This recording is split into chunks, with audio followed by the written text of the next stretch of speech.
خصوصاً على أفضلهم وخاتم النبيين محمد الأمين وعلى آله وصحبه أجمعين. أما بعد فأعوذ بالله من الشيطان الرجيم. بسم الله الرحمن الرحيم. سيقول السفهاء من الناس ما ولاهم عن قبلتهم التي كانوا عليها قل لله المشرق والمغرب يهدي من يشاء إلى صراط مستقيم. وكذلك جعلناكم أمة وسطا لتكونوا شهداء على الناس ويكون الرسول عليكم شهيدا. وما جعلنا القبلة التي كنت عليها إلا لنعلم من يتبع الرسول ممن ينقلب على عقبيه وَإِن كَانَتْ لَكَبِيرَةً إِلَّا عَلَى الَّذِينَ هَدَى اللَّهُ وَمَا كَانَ اللَّهُ لِيُضِيعَ إِيمَانَكُمْ إِنَّ اللَّهَ بِالنَّاسِ لَرَءُوفٌ رَحِيمٌ. صدق اللہ العظیم. رب اشرح لي صدری ويسر لي أمري واحلل عقدة من لساني يفقهوا قولي. اللهم ربنا ألهمنا رشدنا وأعذنا من شرور أنفسنا. اللهم أرنا الحق حقا وارزقنا اتباعه وأرنا الباطل باطلا وارزقنا اجتنابه. اللهم وفقنا لما تحب وترضى. اللهم ربنا زدنا إيمانا وهدى وعلما نافعا وعملا صالحا متقبلا. آمین یا رب العالمین. سورہ بقرہ کے 17ویں رکوع کی پہلی دو آیات ابھی تلاوت کی گئی ہیں. یہ دوسرے پارے کی بھی پہلی دو آیات ہیں. ان پر ہماری ایک نشست اس سے پہلے منعقد ہو چکی ہے. دوسری آیت کا بھی ہمارا مطالعہ جاری تھا کہ وقت ختم ہو گیا تھا، لیکن آج میں اس آیت مبارکہ کا جو حصہ اس سے پہلے ہم پڑھ چکے ہیں اس کے بارے میں بھی مزید کچھ باتیں عرض کرنا چاہتا ہوں. پہلی آیت میں ایسا کوئی مضمون نہیں تھا کہ جس کے لیے کوئی زیادہ وضاحت کی ضرورت ہو. تحویل قبلہ کے موقع پر جو مخالفانہ پروپیگنڈا یہود کی طرف سے ہوا اور جس میں کچھ مسلمان بھی متاثر ہو گئے، در حقیقت اس کا ذکر ہو رہا ہے. اور اس کے ضمن میں سب سے پہلی بات یہ فرمائی گئی، ان قریب کہیں گے یہ نادان لوگ. کیونکہ یہاں سین کے ساتھ فعل مضارع آیا ہے تو عربی قواعد کی روح سے پھر یہ مستقبل کے لیے خاص ہو جاتا ہے. اس لیے اکثر حضرات کی رائے یہی ہے کہ یہ تحویل قبلہ کے حکم سے پہلے یہ آیت نازل ہوئی. لیکن بعض حضرات کی رائے یہ بھی ہے کہ حکم آ چکا تھا اس کے بعد کی چہمہ گوئیوں کے بارے میں، کیونکہ پھر وہ تو بار بار بات ہوتی ہے، نئے نئے رنگ بدل کر بات ہوتی ہے، نئے سے نئے اعتراضات جو ہے وہ گھڑے جاتے ہیں. تو یہ بھی ہو سکتا ہے کہ حکم تحویل کے بعد کا یہ قول ہو، اس پر تبصرہ کیا جا رہا ہو. واللہ عالم. سیقول السفہاء من الناس، لوگوں میں سے نادان ناسمجھ لوگ یہ کہیں گے، ما ولاہم، کس شے نے ان کا رخ پھیر دیا، عن قبلتہم التی کانوا علیہا، ان کے اس قبلے سے جس پر کہ وہ تھے. قل للہ المشرق والمغرب. اب اس پر پہلا تبصرہ جو کہ اس سے پہلے آیت نمبر 115 میں تمہیداً بھی مضمون آ چکا ہے، وَلِلَّهِ الْمَشْرِقُ وَالْمَغْرِبُ فَأَيْنَمَا تُوَلُّوا فَثَمَّ وَجْهُ اللَّهِ. تو گویا کہ اب اسی کی طرف اشارہ کیا گیا. کہہ دیجئے مشرق و مغرب سب اللہ کے لیے ہے. یہ میں نے ترجمہ کیا، اگر ایک مشرق اور ایک مغرب سمجھے تو مشرق و مغرب محاورتاً ہم کہتے ہیں مشرق و مغرب سب اللہ کے لیے ہے. لیکن یہاں پہ الف لام جو ہے یہ حصر کا بھی ہو سکتا ہے. کہہ دیجئے کہ تمام مشرق اور تمام مغرب اللہ کے، اس لیے کہ قرآن مجید میں جہاں مشرق اور مغرب واحد کے صیغوں میں آئے ہیں وہیں تسنیہ میں بھی آئے ہیں، رب المشرقین و رب المغربین. اور یہ کہ جمع کے صیغے میں بھی آئے ہیں، مشارق والمغارب. اس اعتبار سے یہ دونوں ترجمے اس کے ہو سکتے ہیں.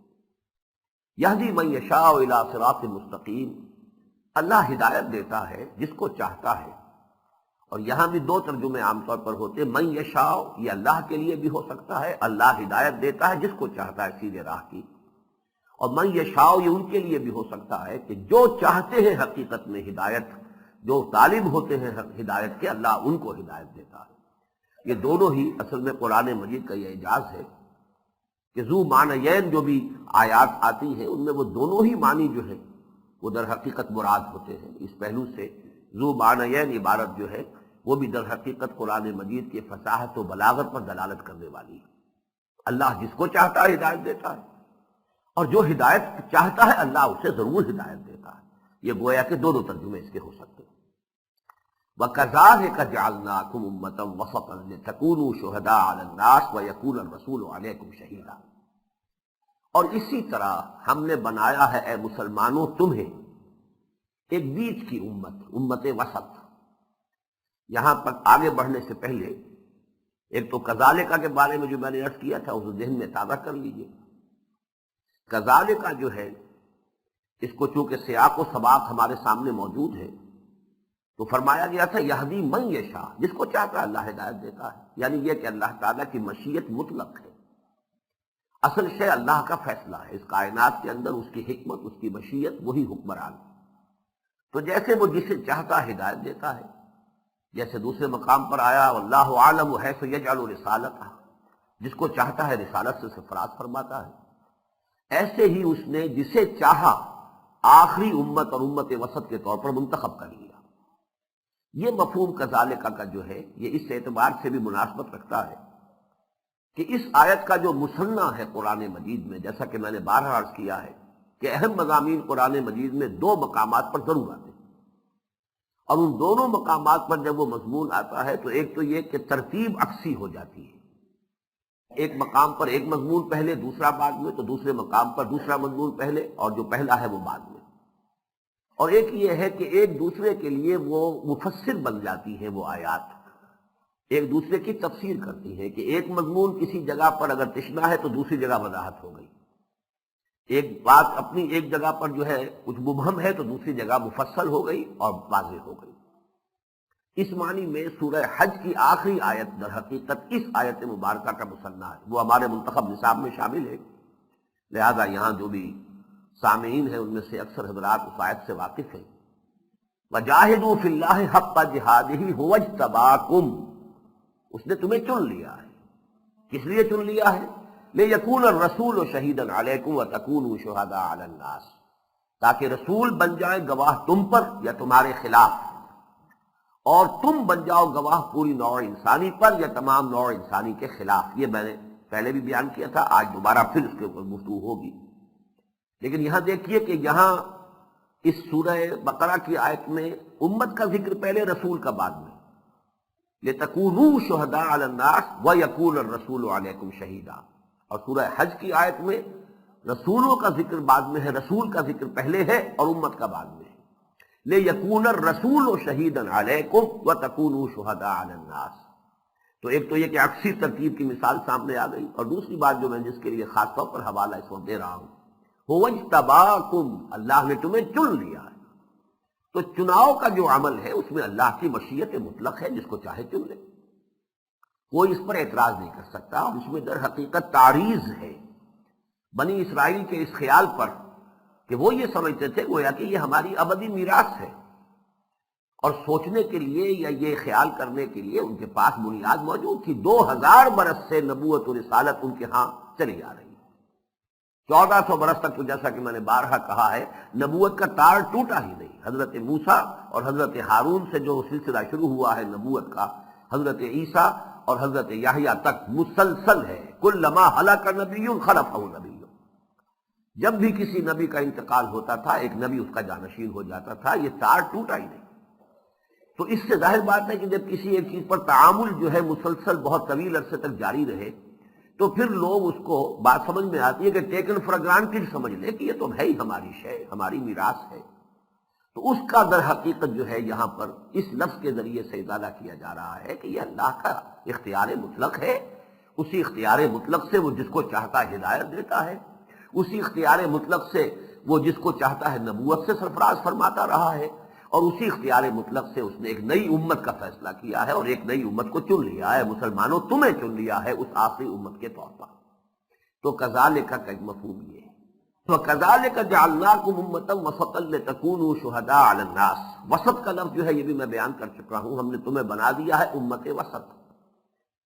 وسط جو ہے ایک تو واحد کے لیے بھی آتا ہے، جمع کے لیے بھی آتا ہے، مؤنث کے لیے بھی آتا ہے، مذکر کے لیے بھی آتا ہے۔ بعض الفاظ عربی زبان میں ایسے ہیں کہ وہ چاروں حیثیتیں جو ہیں واحد اور جمع اور مؤنث اور مذکر، وہ ایک ہی صورت میں ان چاروں کا گویا کہ مدعا پورا ہو سکتا ہے۔ یہ چونکہ اعتراض ذہن میں آ سکتا تھا کہ امت مؤنث ہے تو امت کے لیے تو پھر یہاں پہ وسطہ ہونا چاہیے۔ یہ وسطن جو ہے اپنی شکل کے اعتبار سے، ظاہر کے اعتبار سے یہ مذکر ہے، تو اس بات کو نوٹ کر لیجئے کہ یہ لفظ ان الفاظ میں سے ہے جو مؤنث اور مذکر اور واحد اور جمع سب کے لیے یکساں اسی حالت میں آئے گا۔ وَكَذَلِكَ جَعَلْنَاكُمْ أُمَّةً وَسَطًا۔ اب وسط کے دو مفہوم ہیں، ایک تو یہ کہ بیچ کی امت، اور بیچ کی شے جو ہوتی ہے معتدل شے اچھی ہوتی ہے، تو خیر امت، اچھی امت، تمہیں بہترین امت بنایا۔ اس کے لیے بھی آپ کو مسنہ مل جائے گا قرآن مجید میں، سورہ آل عمران میں فرمایا کنتم خیر امت اخرجت للناس، تو گویا کہ اس سے اس کے ساتھ موافقت پیدا ہو جائے گی کہ وہاں جو خیر امت کہا گیا تو وہی یہاں پر امت وسط کے نام سے اس کو تعبیر کیا گیا ان الفاظ کے ذریعے سے۔ لیکن ایک دوسرا مفہوم بھی ہے، زیادہ بلیغ ہے، کہ اصل میں یہ اب محمد الرسول اللہ صلی اللہ علیہ وسلم اور پوری نوع انسانی کے مابین یہ امت جو ہے لنک ہے، واسطہ ہے، درمیانی کڑی ہے۔ یہ واسطے کے لفظ وسط، یہ جو اس کو اگر نوٹ کریں آپ تو ایک بات بڑی اہم ہے جو میں عرض کر رہا ہوں آج، کہ ایک تو واسطوں کا اور وسیلے کا تصور ہمارے ذہنوں میں عوام کے اندر ہے کہ اللہ کے سامنے اگر کوئی عرضداشت پیش کرنی ہے تو وہ وسیلہ ہونا چاہیے، کوئی واسطے ہونے چاہیے، اللہ سے گفتگو کرنی ہے، اللہ کے سامنے عرضداشت پیش کرنی ہے تو کوئی نہ کوئی درمیانی جو ہے لنکس ہونے چاہیے۔ اس کی تو شدت کے ساتھ قرآن مجید نفی کرتا ہے۔ بندہ جب بھی اللہ سے ہم کلام ہونا چاہے کوئی واسطہ جو ہے اس کے لیے ضروری نہیں، کوئی وسیلہ ضروری نہیں، جب چاہے، خلوص و اخلاص شرط ہے، جب چاہو اللہ سے ہم کلام ہو جاؤ، جس جگہ چاہو۔ جیسے کہ اسی سورہ مبارکہ میں آگے چل کر جب رمضان مبارک کا تذکرہ آئے گا تو اس میں یہ بات بیان کی جائے گی، وَإِذَا سَأَلَكَ عِبَادِي عَنِّي فَإِنِّي قَرِيبٌ أُجِيبُ دَعْوَةَ الدَّاعِ إِذَا دَعَانِ فَلْيَسْتَجِيبُوا لِي وَلْيُؤْمِنُوا بِي لَعَلَّهُمْ يَرْشُدُونَ، کہ میرے بندے اے نبی جب آپ سے میرے بارے میں پوچھیں تو میں قریب ہی ہوں، کہیں دور نہیں۔ میرا بندہ جب بھی مجھ سے ہم کلام ہو، جب بھی ہم کلام ہو، میں اس کی پکار سنتا ہوں۔ دیر اینڈ دین اللہ تعالیٰ جو ہے ان کی پکار سنتا ہے، اور خلوص و اخلاص کے ساتھ اگر پکارا گیا ہے، دعا کی گئی ہے، قبول فرماتا ہے۔ اگرچہ قبولیت دعا کی حدیث میں آیا کہ 3 صورتیں ہیں۔ قبولیت دعا کا مطلب ہمیشہ یہ نہیں ہوتا کہ جو چیز آپ نے مانگی ہے وہی آپ کو دے دی جائے، یہ ایک صورت ہے۔ لیکن دوسری صورت یہ ہے کہ جو چیز آپ نے مانگی ہے اللہ کے علم میں ہے کہ یہ آپ کے لیے اچھی نہیں ہے، آپ کے لیے یہ مفید نہیں ہے، آپ اپنی نادانی میں بات مانگ رہے ہیں، تو اللہ تعالیٰ جو صحیح حقیقتاً اس کے علم میں اچھی شے ہے وہ دیتا ہے۔ اور تیسری شکل یہ بھی ہے کہ اگر اس وقت اس دنیا میں اس کے لیے کوئی بھی چیز دینی جو ہے اللہ تعالیٰ کی حکمت میں نہیں ہے، اس کے مطابق نہیں ہے، درست نہیں ہے، تو وہ اسے آخرت کا ذخیرہ بنا لیتا ہے، لیکن دعا جو ہے وہ ناکام یا بیکار جانے والی شے نہیں۔ تو گویا کہ سنتا تو ہر وقت ہے، آپ جب بھی ہم کلام ہونا چاہیں، وہ شعر اگرچہ ہے تو ذرا ابتذال کا حامل ہے کہ دل کے آئینے میں ہے تصویر یار، جب ذرا گردن جھکائی دیکھ لی، جب چاہو اللہ سے ہم کلام ہو جاؤ۔ ہاں دوسری طرف جو اس کا جو برعکس معاملہ ہے اس میں وسائط کی ضرورت ہے۔ اللہ جب ہم کلام ہوتا ہے بندے سے تو بندہ اتنا نیچے ہے کہ اللہ تعالی ہم کلام ہوتا ہے کچھ واسطوں سے، کچھ ذریعوں سے۔ ما کان لبشر ان یکلمہ اللہ، کسی بشر کا یہ مقام نہیں ہے کہ اللہ اس سے کلام کرے، یہاں وہ فرق ہے۔ بندہ جب چاہے اللہ سے بات کرے، اس کے لیے صرف خلوص و اخلاص شرط ہے، لیکن یہ ہے کہ اللہ کا مقام اتنا بلند ہے کہ ما کان لبشر ان یکلمہ اللہ، کسی بشر کا یہ مقام نہیں ہے، اس کے شایان شان نہیں ہے کہ اللہ اس سے کلام کرے، الا وحیا او من وراء حجاب او یرسل رسولا فیوحی باذنہ ما یشاء۔ ہاں وہ کلام کرتا ہے تو وحی کے ذریعے سے کرتا ہے، فرشتے کو بھیجتا ہے، یا یہ کہ وحی جو ہے اشارہ صرف اللہ کرتا ہے، براہ راست ہم کلام نہیں ہوتا، یا یہ ہے کہ اوٹ سے، پردے کے پیچھے سے کلام کرتا ہے۔ تو گویا کہ اللہ کے ہم کلام ہونے کے لیے بہرحال اللہ تعالیٰ نے کچھ وسائط مقرر کیے ہیں۔ یہی وہ وسائط ہیں جن کا سورہ حج ہی کے اس آخری رکوع میں ذکر ہے، اللہ یستفی من الملائکۃ رسلا ومن الناس۔ اللہ پسند فرما لیتا ہے، چن لیتا ہے فرشتوں میں سے بھی اپنے پیغامبر، انسانوں میں سے بھی۔ یہ دو کڑیاں جو ہے، دو واسطے ہمیشہ سے چلے آ رہے ہیں اللہ تعالیٰ کی طرف سے ہدایت اور اللہ کی طرف سے جو کلام نازل ہوتا رہا ہے بندوں کی رہنمائی کے لیے، کہ پہلا واسطہ رسول ملک، وہ ایلچی جو فرشتہ ہے یعنی جبرائیل، دوسرا واسطہ رسول بشر یعنی جو بھی نبی جو بھی رسول اپنے وقت کے تھے، اب اللہ سے لیا جبرائیل نے، رسول ملک نے، اور اس کو پہنچایا اس نے رسول بشر تک۔ تو یہ وسائط ہیں، یہ واسطے ہیں، یہ درمیانی کڑیاں ہیں، لیکن یہ کہ اب جب کہ حضور صلی اللہ علیہ وسلم پر یہ سلسلہ نبوت و رسالت جو ہے اپنی ایک اختتام کو پہنچ گیا، تو اب تیسری کڑی اس میں شامل کی گئی ہے امت محمد صلی اللہ علیہ وسلم۔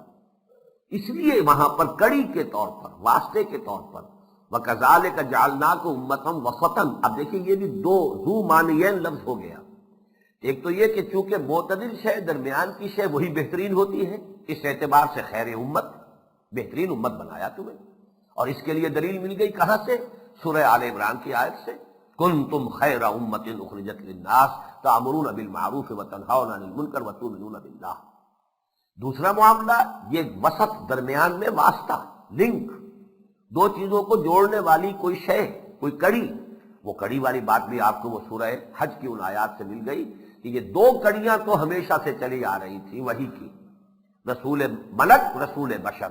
ایک تیسری کڑی ہے جس کی ضرورت پیش آئی ہے اب جب کہ نبوت و رسالت محمد الرسول اللہ صلی اللہ علیہ وسلم پر آ کر اپنے اختتام کو پہنچ گئی۔ تو اب یہ کہ حضور کی رسالت جو ہے، یہ مجھے اور بھی تفصیل سے ذرا آج گفتگو کرنی ہے اس موضوع پر، کیونکہ نبوت اور رسالت کے موضوع پر ہم کافی مفصل گفتگویں کر چکے ہیں۔ نبی اور رسول میں فرق کیا ہے؟ بہرحال یہ بات اس وقت ذہن میں رکھیے کہ جب یہ دونوں چیزیں جمع ہو جاتی ہیں، ایک ہی شخص نبی بھی ہے رسول بھی ہے، اور آپ کو معلوم ہے کہ رسول خاص ہے، نبی عام ہے، تو ہر رسول تو لازماً نبی بھی ہے، لیکن یہ کہ ہر نبی لازماً رسول نہیں ہے۔ اب جو نبی رسول بھی ہے، محمد الرسول اللہ نبی بھی ہے، یا ایھا النبی کہہ کر بھی قرآن مجید میں پکارا گیا، بلکہ زیادہ تر یا ایھا النبی سے خطاب ہوا ہے، یا ایھا الرسول بھی کہا گیا، یا ایھا الرسول بلغ ما انزل الیک من ربک وان لم تفعل فما بلغت رسالتہ۔ تو رسول بھی ہے، نبی بھی ہے، لیکن نوٹ کیجئے بڑی اہم بات، حضور کی نبوت حضور کے انتقال کے ساتھ ختم ہو گئی۔ نبوت کا تعلق ہے اللہ سے وحی آ رہی ہے، وہ کھڑکی جس سے کہ وہ وحی آ رہی تھی، وہ حضور صلی اللہ علیہ وسلم کی حیات دنیا بھی ختم ہوئی، کھڑکی بند، تا قیام قیامت وہ وحی نبوت و رسالت کا سلسلہ منقطع۔ تو نبوت تو ختم ہو گئی، حضور کی رسالت ختم نہیں ہوئی، اس لیے کہ آپ تو بھیجے گئے پوری نوع انسانی کے لیے رسول بنا کر، آپ کی رسالت تا قیام قیامت جاری ہے، نبوت ختم ہوئی ہے، رسالت تو ختم نہیں ہوئی۔ وَمَا أَرْسَلْنَاكَ إِلَّا كَافَّةً لِلنَّاسِ بَشِيرًا وَنَذِيرًا، ہم نے نہیں بھیجا ہے محمد آپ کو صلی اللہ علیہ وسلم مگر تمام نوع انسانی کے لیے بشیر اور نذیر بنا کر۔ تو آپ کا دور رسالت ہے جو چل رہا ہے تا قیام قیامت، آپ کی رسالت کے ختم ہونے کا کیا سوال ہے؟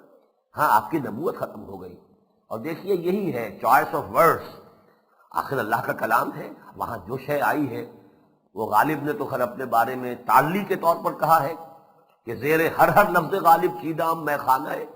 یہ تو ظاہر بات ہے کہ ہر لفظ تو نہیں، اس کے ہاں بھی بھرتی کے الفاظ بھی مل جائیں گے، بھرتی کے اشعار بھی مل جائیں گے، لیکن یہ ہے کہ اللہ تعالیٰ کے کلام کے بارے میں یقیناً صحیح ہے کہ گنجینہ معنی کا تلس اس کو سمجھیو جو لفظ کے غالب میرے اشعار میں آوے۔ تو قرآن مجید کے بارے میں میں سمجھتا ہوں کہ یہ 100% صحیح ہے۔ چنانچہ دیکھیے ختم نبوت کی جو ایک ہی آیت ہے اور اہم ترین آیت ہے قرآن مجید میں، وہ سورہ احزاب کی آیت ہے، ما کان محمد ابا احد من رجالکم ولکن رسول اللہ وخاتم النبیین۔ ختم کا لفظ نبوت کے ساتھ آیا، ولیکن رسول اللہ، وہ تو اللہ کے رسول ہیں، اس رسالت کے ساتھ لفظ ختم نہیں لایا گیا۔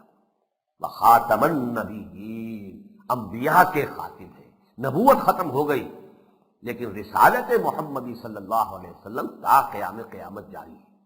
اب اس کو آپ انگریزی کے لفظ میں تعبیر کر سکتے ہیں کہ آپ نے اہل عرب تک رسالت کے فرائض بنفس نفیس خود سر انجام دیے، اور اس میں سے ایک امت وجود میں آ گئی۔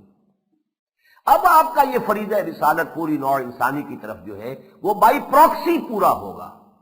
یہ کام اب ہے تھرو دس امہ، اب اس امت کے ذریعے سے محمد رسول اللہ صلی اللہ علیہ وسلم کی رسالت کا فریضہ ادا ہوگا۔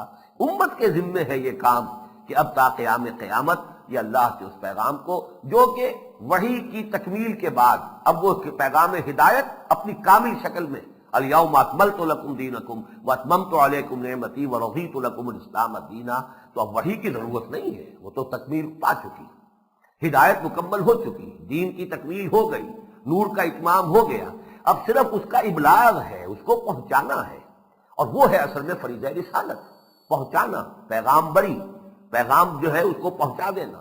یہ کام ہے کہ جو اب تا قیام قیامت امت کے ذریعے ہونا ہے۔ اس اعتبار سے لفظ وسط یہاں پر ذو معنیین ہونے کے اعتبار سے نہایت بلیغ ہے۔ وَكَذَلِكَ جَعَلْنَاكُمْ أُمَّةً وَسَطًا لِتَكُونُوا شُهَدَاءَ عَلَى النَّاسِ وَيَكُونَ الرَّسُولُ عَلَيْكُمْ شَهِيدًا۔ یہ جو ٹکڑا ہے اس میں لام جو آیا ہے لام عاقبت، لام غایت، کس لیے تمہیں بنایا امت، کس لیے بنایا واسطہ؟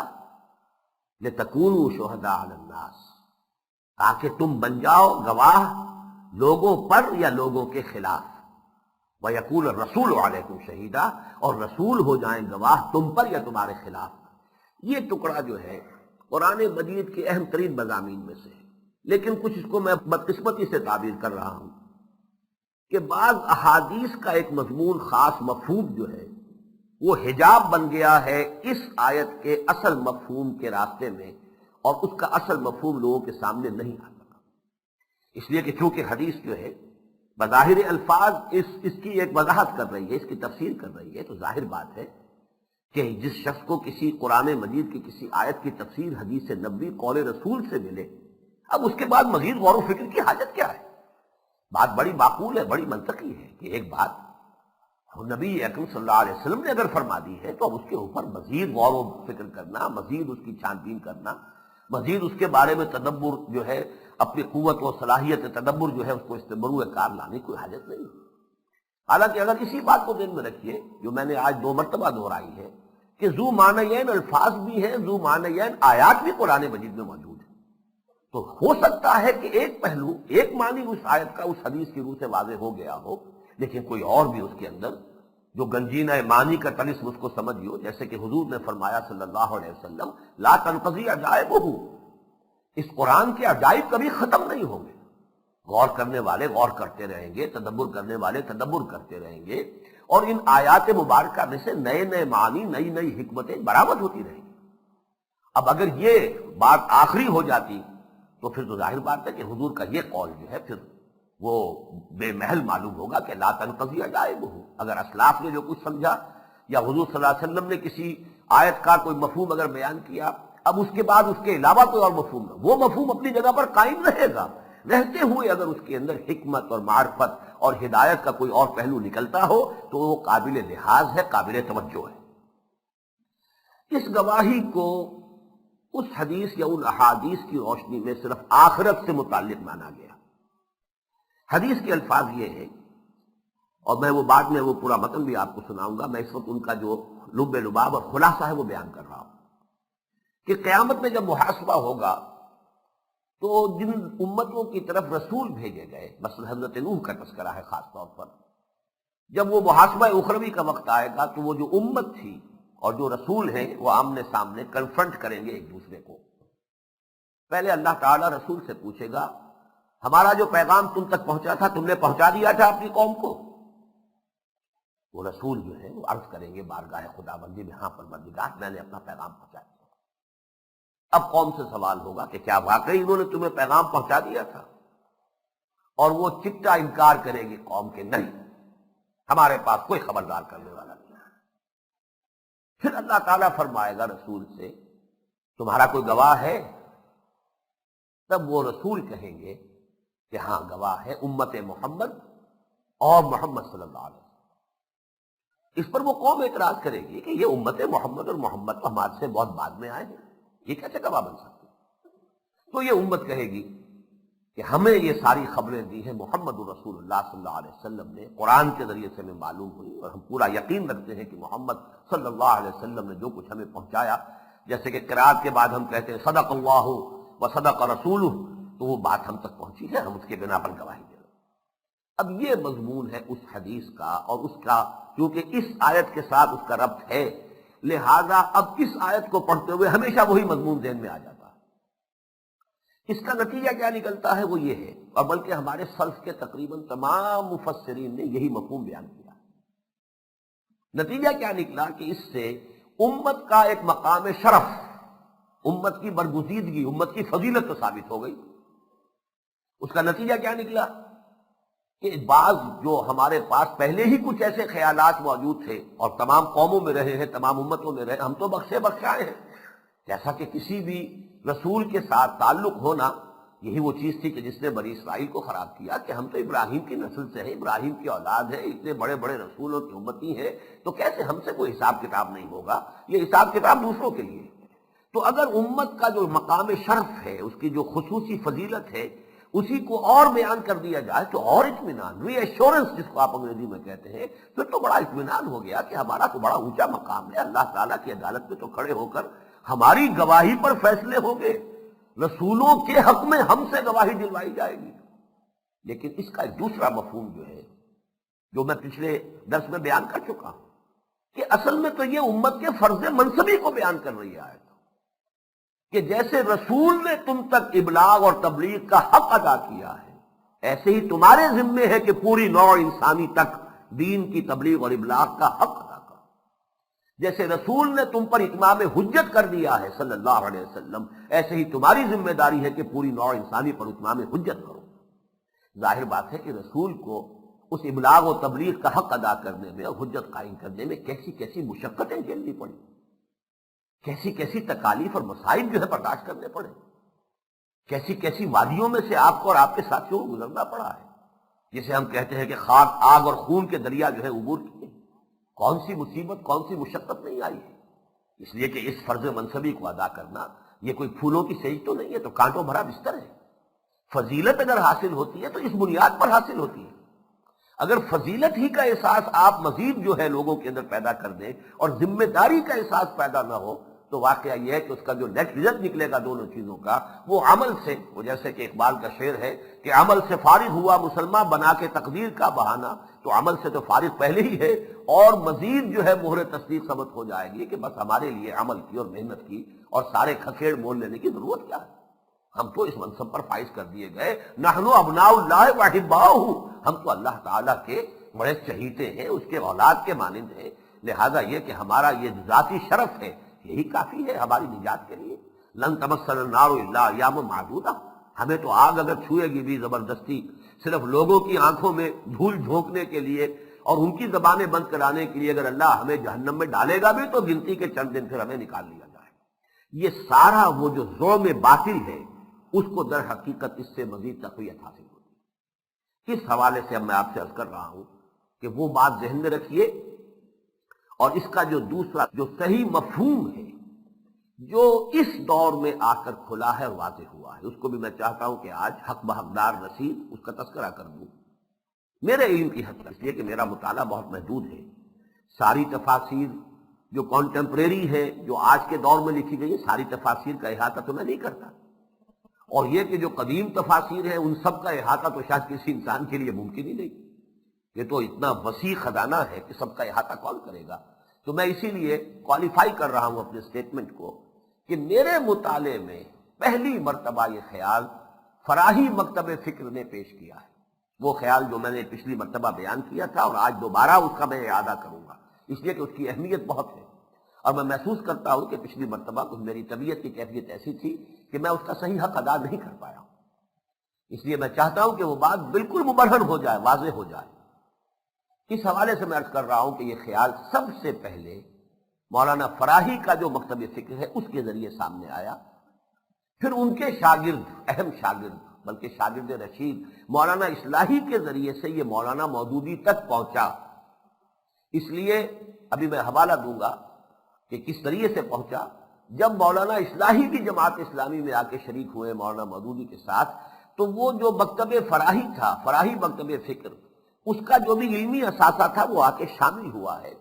میرا اس پر ایک مفصل مضمون بھی ہے، تحریر بھی ہے۔ یہ دو شاخیں تھی، ایک ابوالکلام سے جو چلی، اس کا اپنا ایک رنگ ہے، اور ایک شاخ جو مولانا فراہی سے چلی، اور ان دونوں شاخوں کو اوپر جوڑیں گے تو یہ مولانا شبلی رحمہ اللہ، یہ گویا کہ ان کے حلقہ اثر میں یہ دونوں شاخیں ہیں۔ ابوالکلام بھی ان کے زیر تربیت رہے ہیں، زیر اثر رہے ہیں، اور مولانا فراہی تو ان کے چھوٹے ہیں، ان کے عزیز ہیں، رشتہ دار ہیں۔ ابوالکلام آزاد کا جو قرآنی فکر تھا وہ مولانا مودودی تک، اور مولانا فراہی کا مکتب فکر اور جو ان کی میراث علمی تھی وہ مولانا اصلاحی تک جب یہ منتقل ہوئی اور دونوں جمع ہو گئے، تو اس کو میں نے لکھا ہے اپنی کتاب میں، دعوت رجوع القرآن کا منظر اور پس منظر، کہ یہ قران السعدین ہوا ہے، دو چیزوں کا جڑ جانا، دو سعید چیزوں کا آ کر مل جانا، قران السعدین۔ در حقیقت یہ، اور اس سے بہت سے یوں سمجھیے کہ علمی موتی جو ہے وہ امت کو نصیب ہوئے۔ پھر مولانا مودودی کا چونکہ فکر عالم عرب میں بھی پہنچ گیا ہے، ان کی کتابیں بہت جلدی، مولانا مسعود عالم ندوی رحمہ اللہ نے پاکستان بننے سے بھی قبل ان کی بہت سے جو چھوٹے چھوٹے پمفلٹ اور کتاب کے تھے ان کے عربی تراجم کر دیے تھے، عالم عرب میں وہ پھیل گئے بڑی تیزی کے ساتھ۔ اور اس کے بعد تو اب تو میں سمجھتا ہوں کہ شاید کوئی بھی ایک تصنیف نہیں ہے مولانا مودودی کی کہ جس کا عربی میں ترجمہ نہ ہو گیا ہو اور انگریزی میں نہ ہو گیا ہو، بہرحال عالم عرب میں بھی پہنچا ہے۔ تو سید قطب شہید جو ہے، ان کے ذریعے سے اب فکر یہ جو ہے وہ عالم عرب کے اندر بھی پھیل رہا ہے۔ میں نے اس فکر کا شجرہ نسب آپ کے سامنے رکھ دیا ہے، اور ساتھ ہی میں آپ کو بتا دینا چاہتا ہوں کہ مولانا اصلاحی صاحب کے ہاں اگر یہ فکر دیکھنا ہو تو ان کی جو میرے نزدیک اہم ترین کتاب ہے تصنیف کے درجے میں، دعوت دین اور اس کا طریقہ کار، اس کا ایک چیپٹر ضرور پڑھ لیجئے، تبلیغ کس لیے۔ اس میں یہ شہادت علی الناس کے اوپر پورا ان کا 14-15 صفحے کا چیپٹر ہے صرف، لیکن یہ کہ اس کا پورا مفہوم اس میں ادا ہو گیا۔ اسی طریقے سے مولانا مودودی کے ہاں وہ تو ایک بڑی کتاب کا چیپٹر ہے، مولانا مودودی کا ایک چھوٹا سا پمفلٹ ہے، وہ ہے شہادت حق کے نام سے۔ آپ اس کو پڑھ لیجئے تب بھی یہ مفہوم آپ کے سامنے پوری طریقے سے واضح ہو جائے گا۔ علمی انداز میں صغرا کبرا پوری اس کی بحث جو ہے تفسیری مسائل کے حوالے سے وہ ملے گی مولانا اصلاحی صاحب کے ہاں، لیکن مودودی صاحب کے اس کتابچے میں شہادت حق میں جو اس کا تقاضا ہے، جو اس کے مقتضیات ہیں، اس سے امت کی جو ذمہ داری واضح ہو جاتی ہے، وہ آپ کو زیادہ مولانا مودودی کے اس کتابچے میں شہادت حق میں مل جائے گا۔ باقی اس کو اب جیسا بھی ہوتا ہے نسلاً بعد نسلاً کسی شے کے اندر کچھ معمولی سے اضافے بھی ہوتے ہیں۔ میری ایک کتاب ہے مطالبات دین، اس کا درمیانی چیپٹر یہی ہے، جو حضرات مزید اس کے اندر کچھ اور چاہیں وضاحت تو وہ انشاءاللہ تعالی میری اس چیپٹر کے اندر بھی میری اس تقریر ہی ہے اصل میں وہ کہ جس کو اتار کر مرتب کر کے شائع کیا گیا ہے۔ عبادت رب، شہادت علی الناس اور اقامت دین، یہ 3 لیولز ہیں فرائض دینی کے۔ بہرحال یہ تو میں نے اس کا جو نیا ایک فکر ہے اس آیت کے حوالے سے اس کا شجرہ نسب آپ کے سامنے رکھ دیا ہے۔ اب سمجھئے کہ وہ اس کے لیے اصل جو تفسیری اور لغوی جو بحث ہے وہ کیا ہے۔ شہادت کے بارے میں چند باتیں پچھلی مرتبہ میں عرض کر چکا ہوں۔ لغوی بحث کیا ہے؟ شہدہ یشہد و شہودن کے معنی کیا ہے؟ موجود ہونا۔ شاہد وہ ہے جو موجود ہے، شاہد غائب کے مقابلے میں آتا ہے۔ اسی معنی میں عالم الغیب والشہادہ، اللہ تعالی جاننے والا ہے غیب کا بھی اور حاضر کا بھی، جو سامنے ہے اس کو بھی اور جو سامنے نہیں ہے اس کا بھی جاننے والا ہے۔ اس معنی میں اصل بنیاد جو ہے اس کی وہ تو ہے شہادت کا مفہوم، موجودگی، شہدہ یشہد و موجود ہونا۔ لیکن اس میں 3 اضافی مضمون پیدا ہوتے ہیں۔ جو شخص کہیں موجود ہوتا ہے وہی دیکھ رہا ہوتا ہے، لہذا شاہد کے معنی دیکھنے والے کے لیے۔ قتل اصحاب الاخدود النار ذات الوقود اذ هم علیہا قعود وهم علی ما یفعلون بالمؤمنین شہود۔ یہ جو واقعہ آیا ہے سورہ بروج کے اندر کہ موحدین کی ایک بڑی تعداد کو زندہ آگ میں جلایا گیا، اور پھر وہ جلانے والے جو ہے بیٹھ کر کھائی جو بنائی گئی تھی، خندق کھودی گئی تھی، اور اس میں جب ان لوگوں کو ڈالا گیا ہے اور وہ جل رہے تھے تو اس پر وہ بیٹھے ہوئے تماشا کر رہے تھے، دیکھ رہے تھے، جیسے کوئی اینفی تھیٹر ہے جس میں کہ وہ شیروں کے ساتھ پھڑوایا کرتے تھے مجرموں کو، اور پھر تماشا دیکھتے تھے کہ کیسے شیر نے حملہ کیا، کیسے اس کو پنجہ مارا ہے، کیسے اسے کھا رہا ہے۔ تو یہ گویا کہ ان کی ایک تفریح ہوتی تھی. ایسے ہی ان لوگوں نے، ان مشرکین نے موحدین کی ایک جماعت کو زندہ جلایا. وَهُمْ عَلَى مَا يَفْعَلُونَ بِالْمُؤْمِنِينَ شُهُودٌ، دیکھنے والا، شاہد کے معنی دیکھنے والا، جو موجود ہوگا وہی دیکھے گا، جو غائب ہے وہ دیکھے گا کیسے. دوسرے معنی اس کے گواہ. ظاہر بات ہے کہ گواہی معتبر اسی کی ہے جو موجود ہو. وقوع کے وقت کوئی حادثہ ہوا ہے، کوئی واقعہ ہوا ہے، کوئی قتل ہوا ہے، کوئی اور شے ہوئی ہے، تو ظاہر بات ہے جو موجود تھا، چشمدید گواہ جسے آپ کہتے ہیں، وہ تو وہی ہوگا کہ جو موجود ہو. اور تیسرے اس کا مفہوم ہے مددگار، اس لیے کہ مدد بھی وہی کر سکتا ہے جو موجود ہو. آپ کا کتنا ہی بڑا حمایتی ہے، کتنا ہی آپ سے خلوص و اخلاص اور محبت کا رشتہ رکھتا ہے، وہ موجود ہی نہیں ہے تو کیسے مدد کرے گا.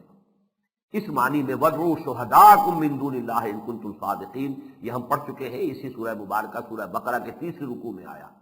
وَإِن كُنتُمْ فِي رَيْبٍ مِّمَّا نَزَّلْنَا عَلَىٰ عَبْدِنَا، اے لوگو اگر تمہیں کوئی شک ہے واقعتاً اس چیز کے بارے میں جو ہم نے اپنے بندے یعنی محمد صلی اللہ علیہ وسلم پر نازل فرمائی ہے کہ یہ منزل من اللہ ہے بھی کہ نہیں، آیا یہ محمد کا اپنا کلام تو نہیں، تو اگر تمہیں واقعتاً یہ شک ہے فاتوا بسورۃ من مثلہ، تو اس میں دیر کیا ہے، آؤ تم بھی ایسی ہی ایک صورت بنا لاؤ.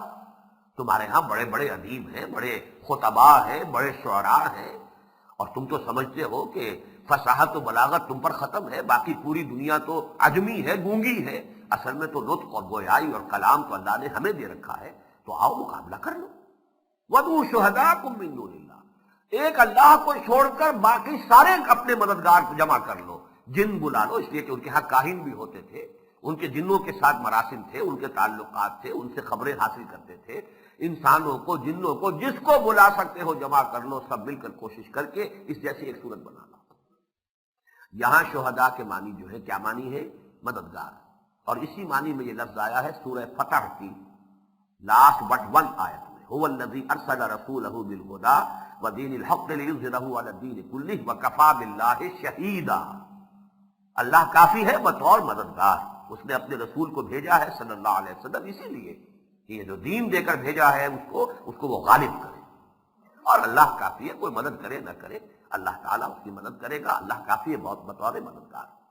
تو یہ 3 معنی اب اضافی ہو گئے. اب ان میں سے شہادت والے معنی پر توجہ ہے، گواہی کے معنی پر اس مفہوم کو اپنے ذہن کو مرکوز کیجیے.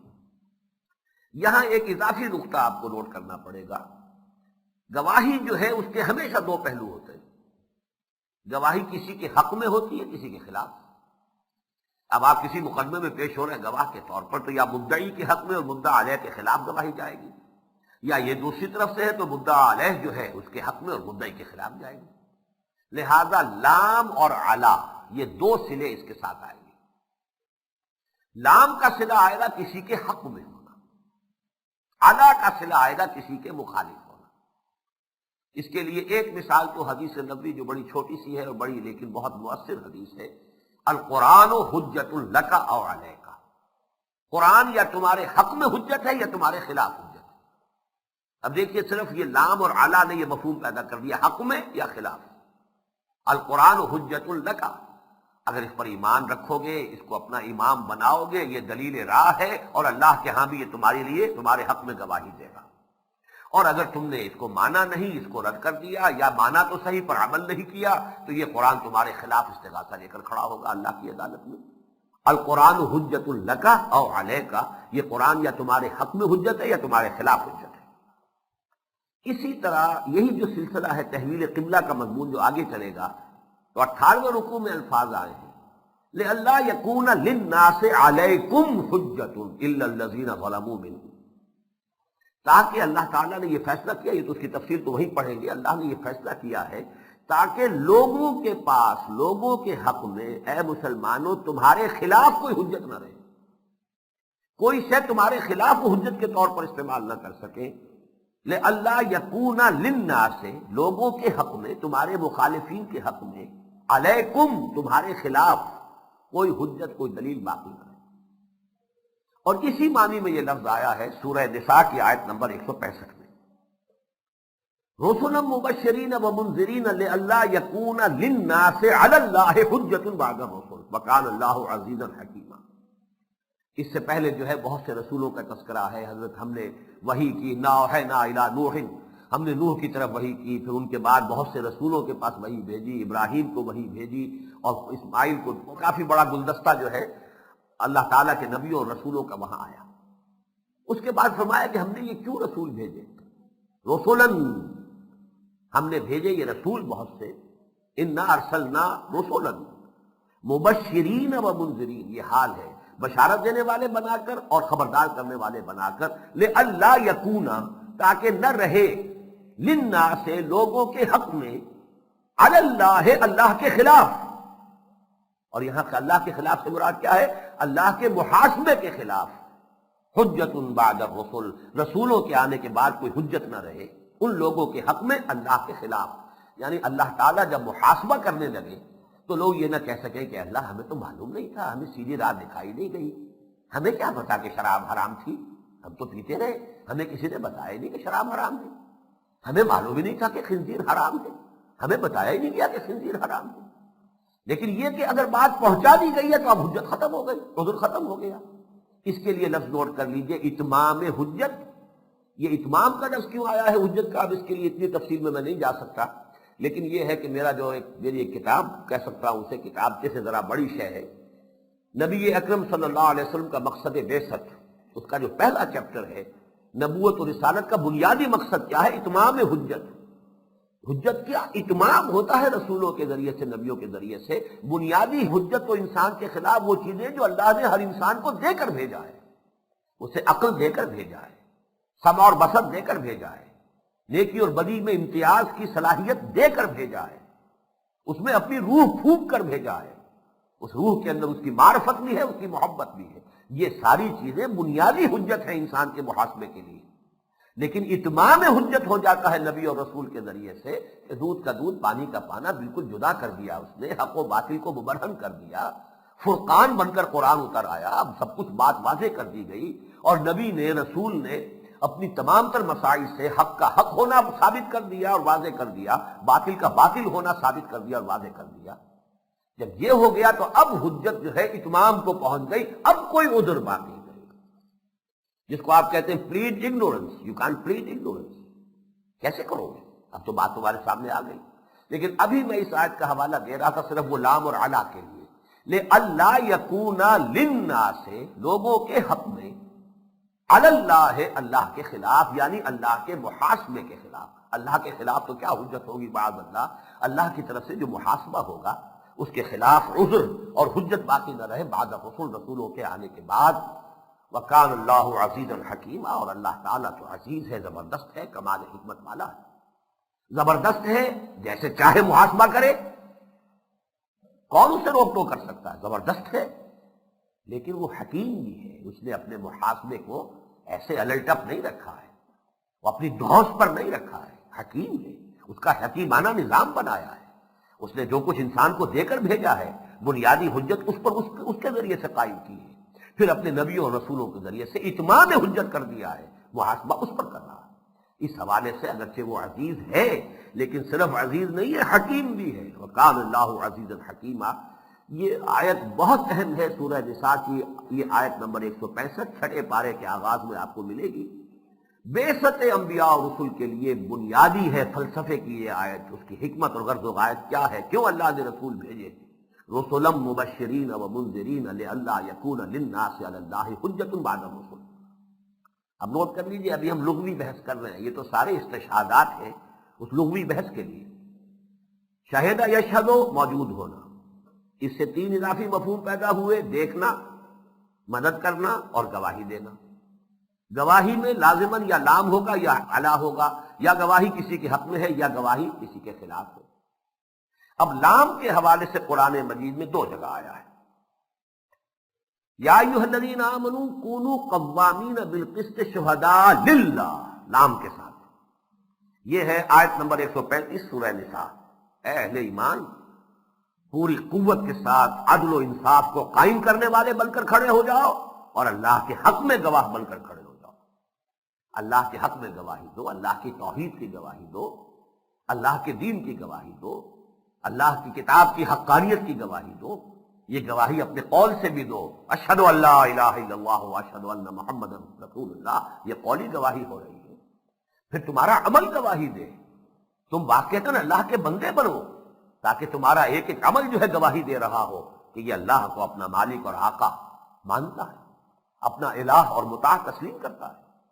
تو یہ گواہی قولی بھی، گواہی عملی بھی، اور اس سے آگے گواہی کے دو جو ہے ڈائمنشنز ہیں، گواہی انفرادی بھی، اجتماعی بھی۔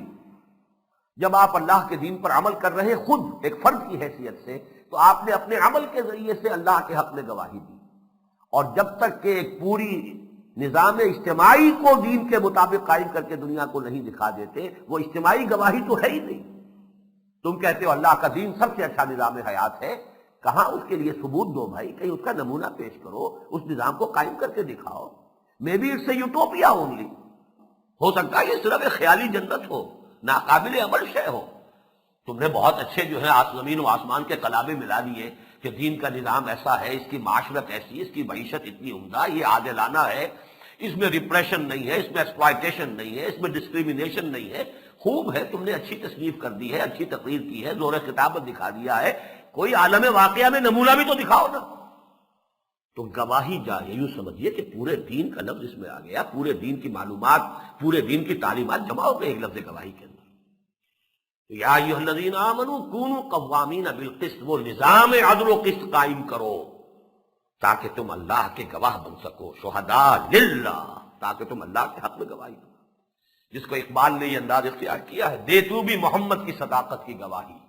محمد کی صداقت کی گواہی بھی زبان سے بھی ہوگی جب ہم کہتے ہیں اشہد ان محمد عبدہ ورسولہ، اور آپ اپنے عمل سے گواہی دیں گے جب آپ اتباع کریں گے، اطاعت کریں گے رسول اللہ صلی اللہ علیہ وسلم کی۔ گویا کہ آپ کا پورا وجود، آپ کا ہر بنے منہ وہ اپنے گویا کہ زبان حال سے گواہی دے رہا ہوگا محمد صلی اللہ علیہ وسلم کی نبوت و رسالت کی۔ پھر دین کی گواہی دو، دین کا ایک نظام پیش کرو، اجتماعی طور پر تمہیں یہ کرنا پڑے گا، تب گواہی کا ادا ہوگا۔ تو میں ابھی صرف یہ سارے استشہادات ہیں، ابھی لغوی بحث مکمل نہیں ہوئی ہے کہ در حقیقت لام کے ساتھ ایک تو یہاں آیا یا ایھا الذین آمنوا کونوا قوامین بالقسط شہداء للہ، اور دوسری آیت آئی ہے سورہ نور میں، آیت نمبر 6۔ وہاں ذکر ہو رہا ہے کسی پر اگر زنا کا الزام لگایا جائے، تو آپ کو معلوم ہے کہ اسلامی شریعت یہ ہے کہ 4 چشمدید گواہ اگر ہے تو اس کے اوپر الزام ثابت ہو جائے گا، اسے سزا دی جائے گی، اور اگر نہیں ہے، 3 گواہ ہے فرض کیجئے، تو پھر قذف کا حکم ہو لگے گا اور انہیں کوڑے لگیں گے جنہوں نے یہ الزام لگایا۔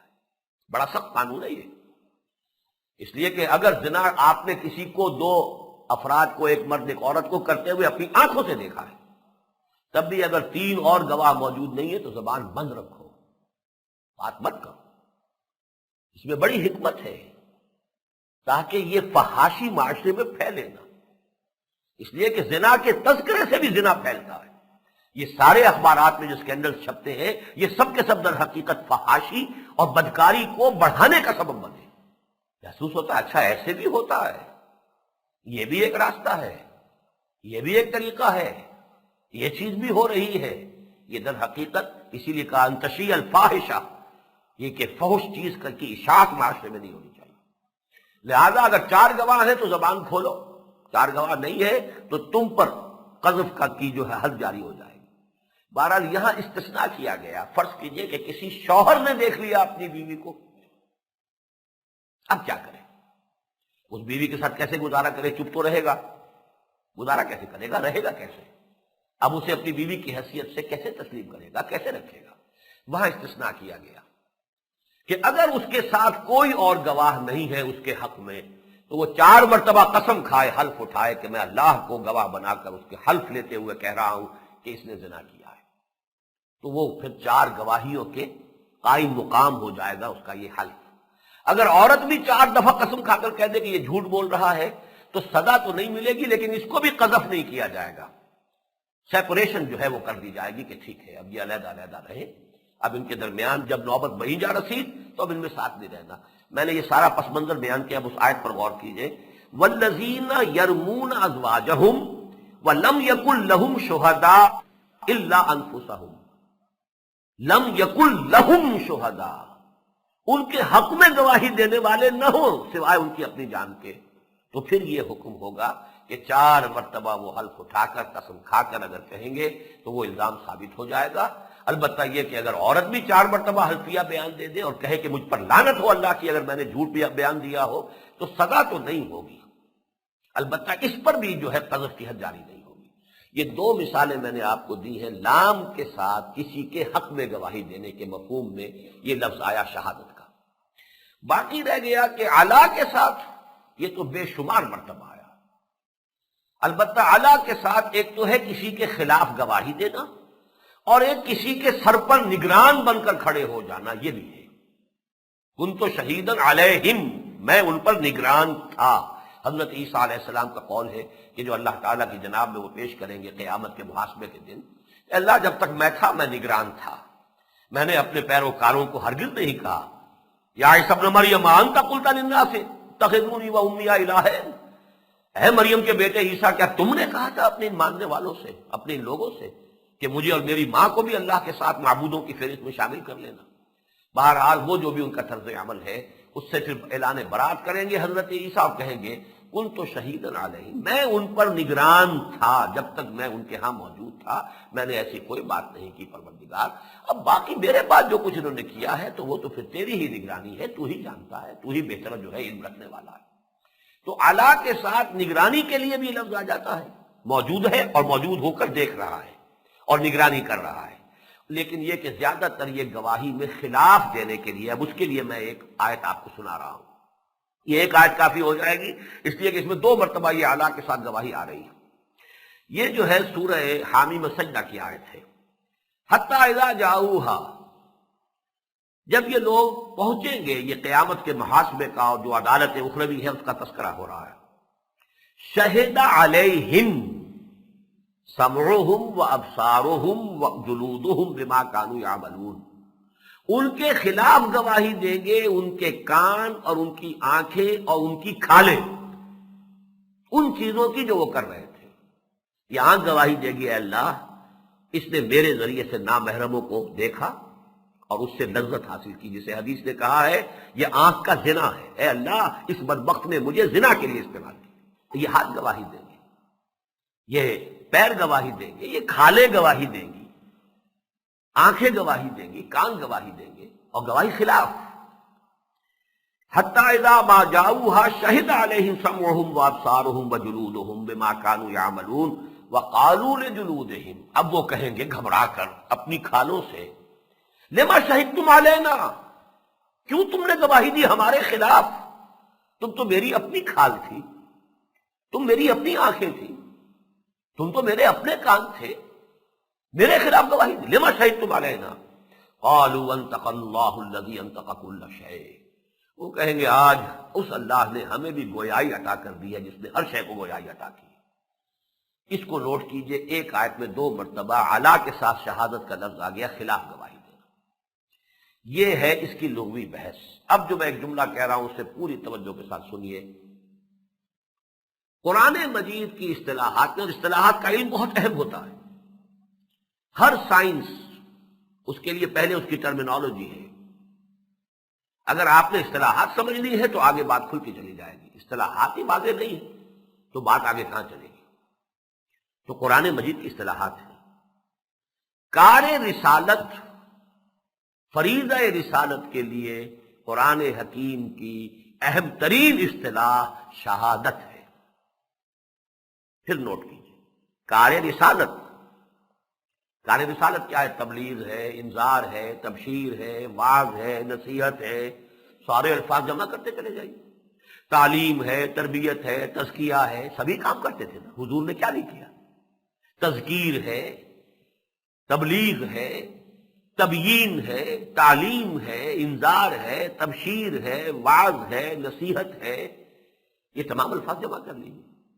ان سب کو جمع کر کے ان سب کا مقصود شہادت علی الناس،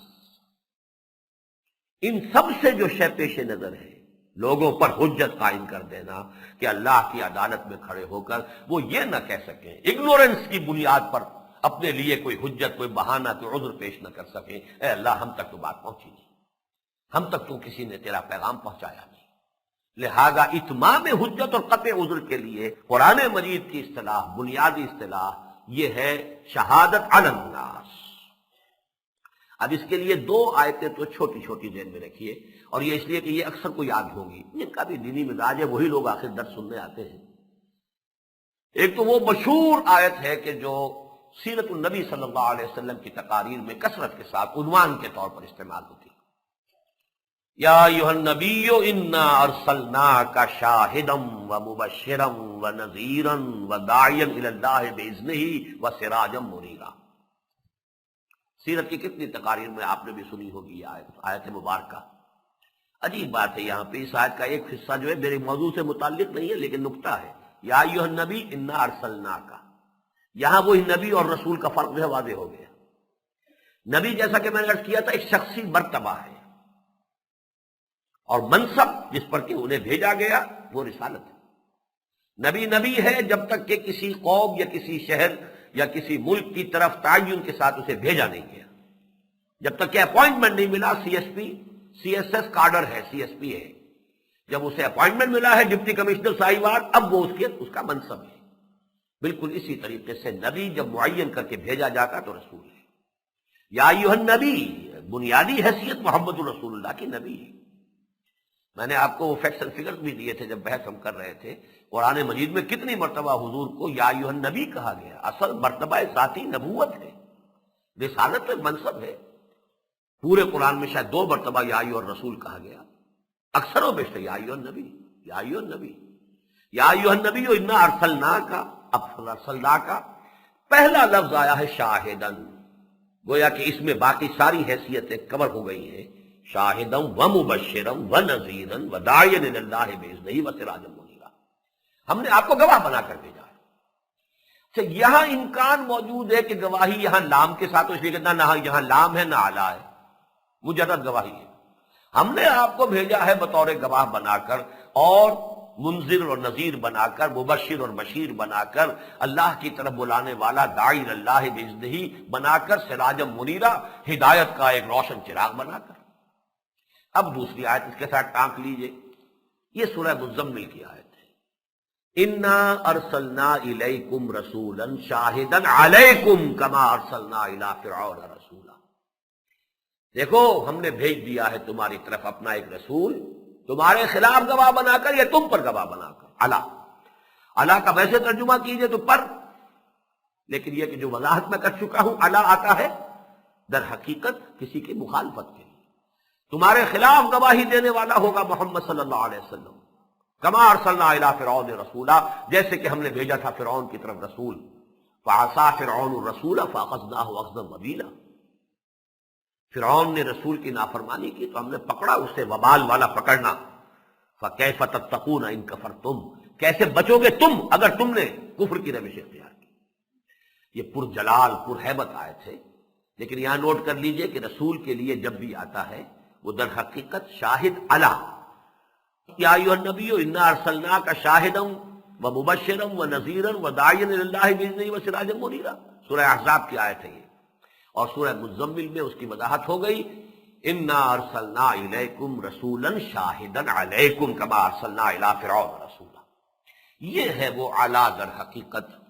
رسول جب اپنی دعوت، تبلیغ، تلقین، تبشیر، تذکیر، نصیحت، پھر اپنے عمل، اپنے ذاتی کردار، اپنے معاملات، اپنے برتاؤ، پھر ایک اجتماعی نظام قائم کر کر دکھا دیتا ہے، تو گویا کہ اب اس نے حجت قائم کر دی نوع انسانی کے اوپر کہ یہ ہے ہدایت۔ ہدایت روشن ہو گئی، لیحق الحق ویبطل الباطل، تاکہ حق کا حق ہونا ثابت کر دے اور باطل کا باطل ہونا ثابت کر دے۔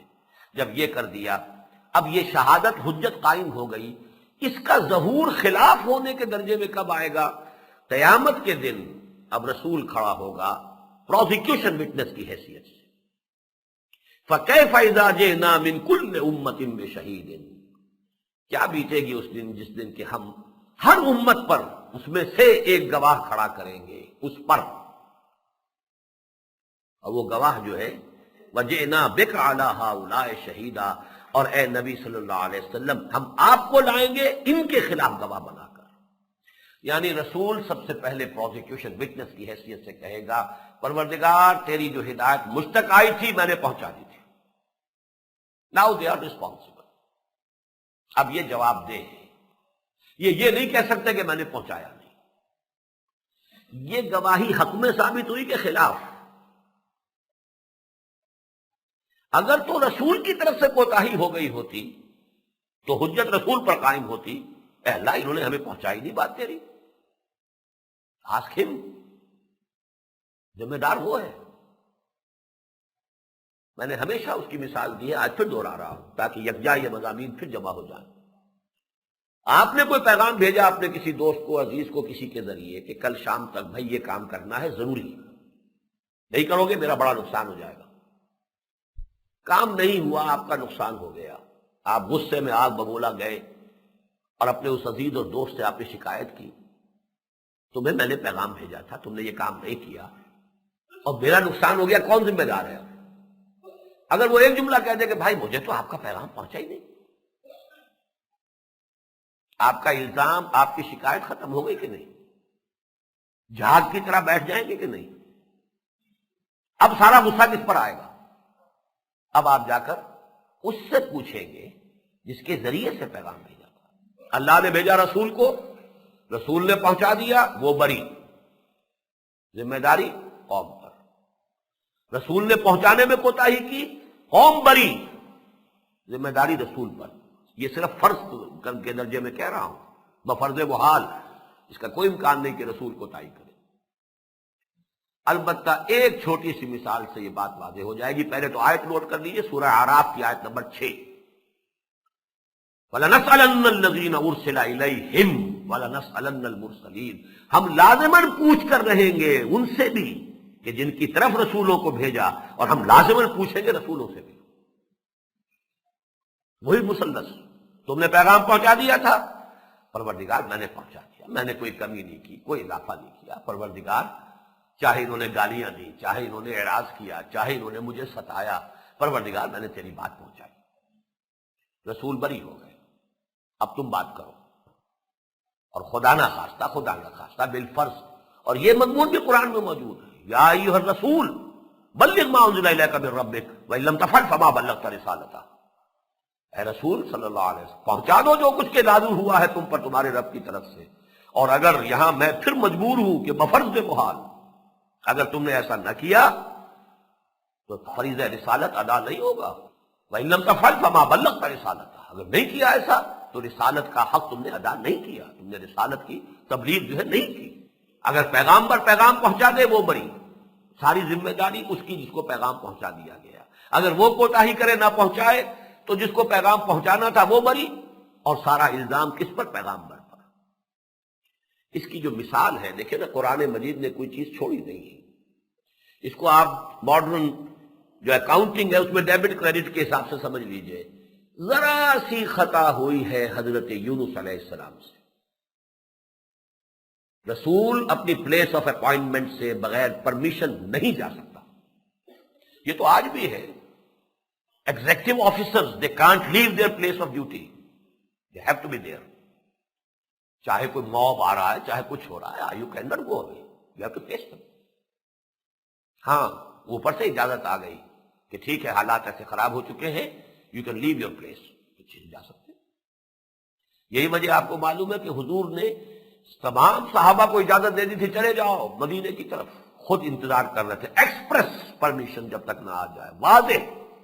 حضرت ابوبکر فرماتے نا، میں پوچھتا رہتا تھا، میں نے 2 اونٹنیوں کا اہتمام کیا تھا، کھلا پلا کے انہیں میں کہ لمبا سفر کرنا ہے، تیز جانا ہوگا، لیکن سب کو پوچھ رہے ہیں حضور اجازت آگے نہیں آئی، حضور اجازت آگے ابھی تک نہیں آئی. پھر حضرت عائشہ فرماتی ایک روز آپ دوپہر کے وقت چلے آ رہے ہیں، ہم حیران ہوئے. دوپہر کے وقت کوئی وزٹ نہیں کرتا عرب میں، آج بھی نہیں کرتا، اس وقت بھی نہیں کرتے تھے. کسی کے گھر پر جانا یہ بہت ہی یوں سمجھیے کہ تہذیب کے آداب کے خلاف سمجھا جاتا تھا. دوپہر کے وقت حضور تشریف لائے، اپنا چہرہ آپ نے جو ہے پوری طرح کپڑے کے اندر لپیٹا ہوا، تو ہم سمجھ گئے کوئی خاص بات ہے. آتے ہی آپ نے فرمایا اجازت آ گئی. تو ایکسپریس اپروول، ایکسپریس پرمیشن کے بغیر رسول اپنی جگہ نہیں چھوڑ سکتا. حضرت یونس علیہ السلام اپنے قوم کے طرز عمل سے اس درجے نالا ہوئے، حمیت حق کے جوش میں اپنی قوم کو چھوڑ کر چلے گئے بغیر اس کے کہ ابھی اجازت آئی. یہ جو ڈیبٹ ہے حضرت یونس علیہ السلام کا، کریڈٹ بن گیا قوم کے لیے کہ ایک ہی مثال قرآن مجید میں بیان کی گئی ہے کہ واحد مثال ہے کہ کسی قوم پر عذاب کے شروع ہو جانے کے بعد آثار پیدا ہو گئے اور پھر اس قوم نے توبہ کی اور اللہ نے ان کی توبہ قبول کر لیا۔ اللہ قوم یونس، اللہ ایک ہی مثال، اس لیے کہ رسول نے اللہ تعالیٰ کی واضح اجازت کے بغیر قوم کو چھوڑ دیا تھا۔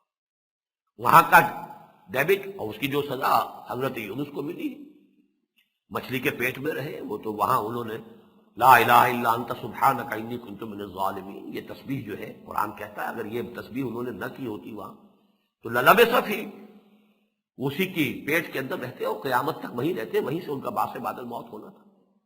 لیکن اللہ نے توبہ قبول کی، مچھلی نے ساحل پر اگل دیا، پھر اللہ تعالیٰ نے خاص اہتمام فرمایا، یقطین کا درخت ان کے اوپر اگا دیا، وہ سارا اہتمام قرآن مجید میں موجود ہے۔ یہ کیوں ہوا؟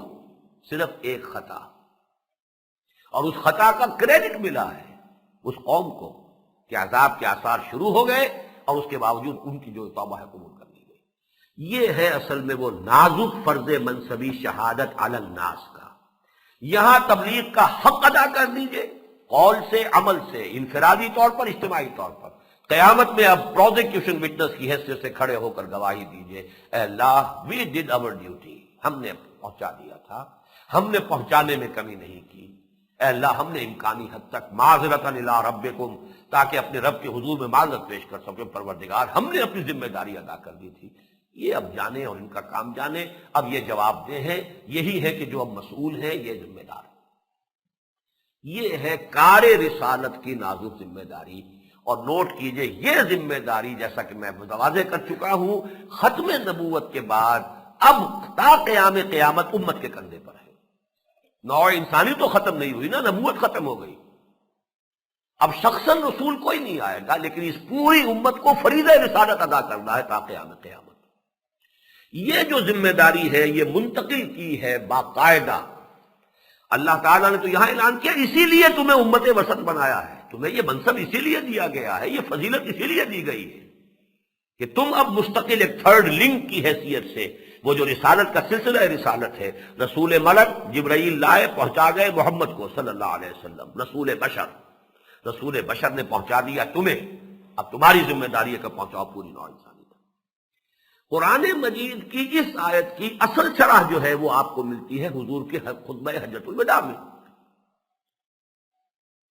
آپ نے خطبہ ارشاد فرمایا، اپنی وہ تعلیمات جو مکمل ہو چکی تھی، یوں کہ یہ فنیشنگ ٹچز دیے کچھ چیزوں کی اہمیت ظاہر کرنے، الصلاۃ الصلاۃ الصلاۃ، نماز کی تاکید۔